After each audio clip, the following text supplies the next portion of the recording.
are thinking of purchasing a home this year, well, you are not alone, I would say, right? We are finding that buyers need to have that in it to win it mentality, and so do the agents that they hire. So what we've done today is we've put together some questions that you're gonna wanna ask your real estate agent before you start going out on a house hunt to just make sure you've got all the tools necessary to be successful right now. I think a lot of buyers, they get excited and they know houses are going quickly, and so they want to call us and immediately meet us out at a house that they see, that they love, and we really kind of want to take a step back.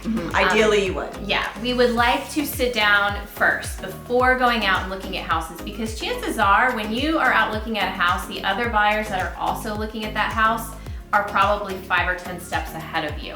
And so what we need to do first is we need to sit down and really come up with a plan, talk about the realities of the market, make sure that you're prepared to do the things that need to be done to win in this market, and that financially we have everything in order so that then we can go out there and jump on that perfect house and be ready to get it when the time's right. Definitely. So probably one of those things will be meeting with a great lender. You want to be with a local lender. Some of these online lenders, there's been some challenges. So that might not look really favorable, for instance. So you want a good, strong lender, which we do have. You want to go through the whole approval process. Yes. And basically what that means is not just calling and giving some information over the phone to your lender and then getting a letter that says you've been pre-approved, but what it means is you've actually already submitted all of your documents, your tax returns, your W-2s, all of the documents they need to actually validate what you've told them. Then they can write you an even stronger letter that says, all we need is a contract. These people are already fully approved. We're just waiting for them to find a house. That's gonna make your offer so much stronger.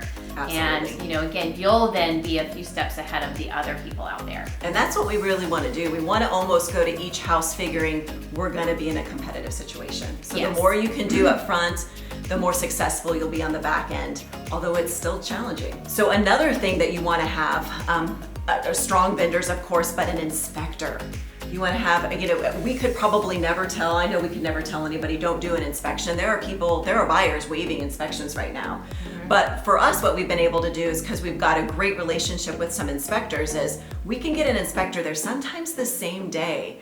And that looks really appealing to a seller to say, we can waive due diligence, right to request repairs, whatever that might be, really quickly. Because the quicker you can do that, the quicker the earnest money goes hard and you can move on with the contract. Another thing to be really fully informed on before you jump into the housing market is understanding what your closing costs will look like.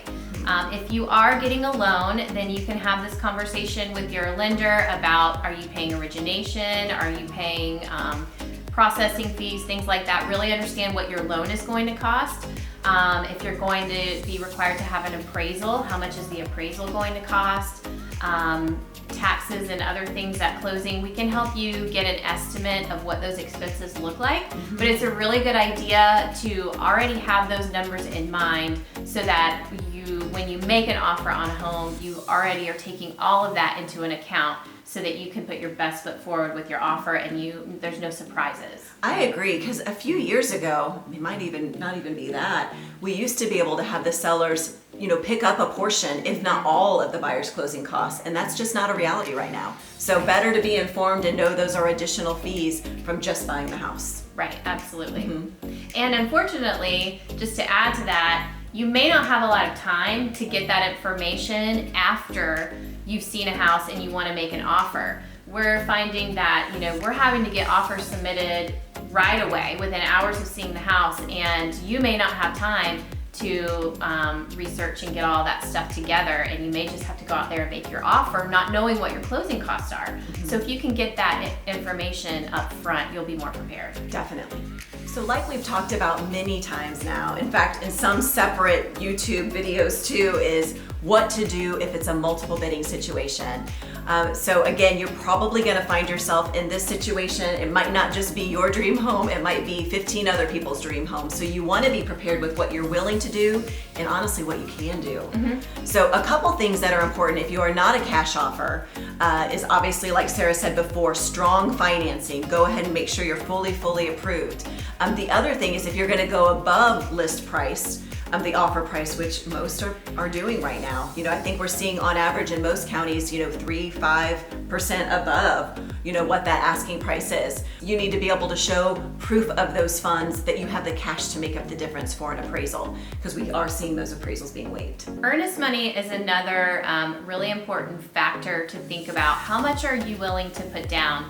In the past, it was always sort of a 1% of the purchase price was sort of a rule of thumb, even though earnest money's always been negotiable, but 1% was always, pretty acceptable across the board. But right now we're seeing 2%, maybe even more than that. And the more that you can put down with the fewest contingencies just shows how committed you are to that house. If a seller is looking at 10 different offers and trying to make a decision, they don't want to go with an offer that may fall through.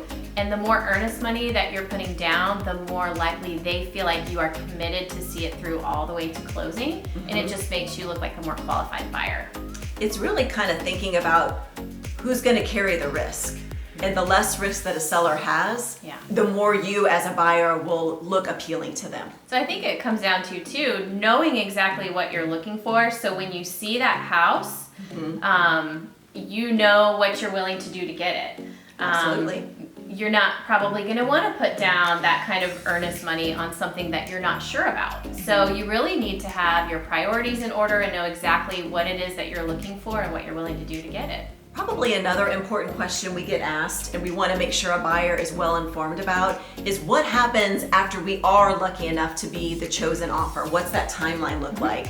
In some cases, like we both alluded to, there really is no timeline. It's closing because you've had to waive all of those contingencies. But if you do have timelines, such as maybe just a couple of days for due diligence, which would be the time to do your inspections, you really want to stay up in front of that timing.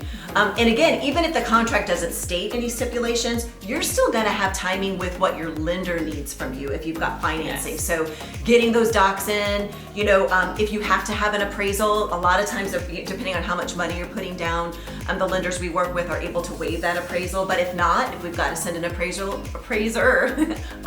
through, then that is something we want to just make sure to stay ahead of time. I've got one this week that kind of out of nowhere, they need to have a termite letter. I haven't seen that in a while. Yeah. So, the closing is still probably 10 days away, but I'm glad that lender just now said, hey, you need to get this in. So that's something we've got somebody going out there today to take care of. But you don't want any delays right now. Nothing that could cost you your earnest money or, of course, the house that you really want to have for your family. Buying a home this year may be complicated and it may seem a little bit overwhelming, but we promise we are successfully helping our clients buy homes in this crazy market.